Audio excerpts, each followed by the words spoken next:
दोस्तों ये जो मनाज़र हम आपको दिखाने वाले हैं, ये जापान के मनाज़र हैं। यहाँ पे आज अर्थक्वेक हुआ है। दोस्तों ये जो हर तरफ तबाही आपको नज़र आ रही है, ये जापान में ज़लज़ले के बाद की तबाही है।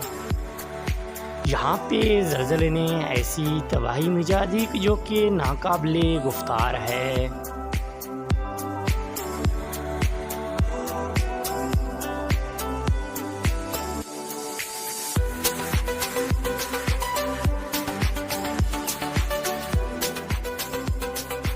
दोस्तों आखिर में आपसे एक छोटी सी गुजारिश है कि हमारे चैनल को सब्सक्राइब ज़रूर करें।